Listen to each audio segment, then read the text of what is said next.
Shabbat Shalom, and welcome to Thought for Shabbat. This week's Torah portion, the second portion in the book of Leviticus, is really a stirring and disturbing scene.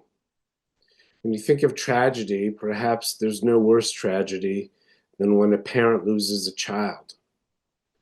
In the story, Aaron's sons, Nadav and Avihu, both die. The reasons are complicated and it's a longer story. But the Torah tells us something very interesting after they die.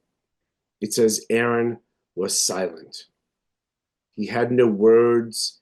He had no ability to even articulate the pain and sadness he was feeling. And I'm not sure anyone other than another parent who's lost a child could ever say to him, I know how you feel. And even then, the experience of losing a loved one, particularly a child, is so unique and so tragic that it pierces the heart. And it got me to thinking, what can we do as friends, as relatives, as people who care, when death strikes, be it a tragedy or be it an expected death or after somebody's lived a long life? Yes, there are some things to say and there are some things to do, but ultimately the most important thing is to be present. That is to suggest that we always feel like, I don't know the right thing to say. Is it okay to approach? Is it not okay to approach?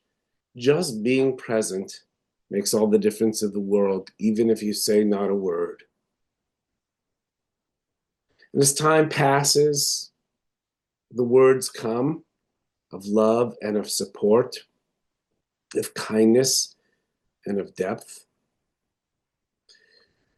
When I think about my friends who have lost loved ones, I often will share a story about the person who's deceased. Because what oftentimes people feel is that it is forbidden to talk about the one who's deceased for fear that we might upset the mourner. It's usually the exact opposite is true.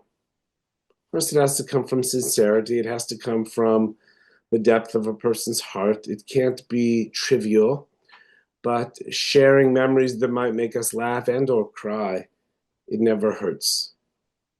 But beyond just the words, being present for our friends in their time is so important. And the reason I know this is because nobody ever forgets, the mourner never forgets who showed up to the funeral. They never forget the text you may have sent, the card you put in the mail, the text of really one heart to another, if you will. And so, as I reflect on these very powerful verses about the death of Aaron's sons, Nadav and Avihu, and remember his silence, I don't know that there were words to comfort him, but the presence of Moses and others buoyed his spirit and allowed him to move on. Not get over, but certainly move on and create a new normal so that he could continue to live a life of meaning and of depth. We each have that power to help our friends who are in need. Let's do it. Friends, please join us tonight at 7 p.m. for services. You can also come to Tat Shabbat prior to that.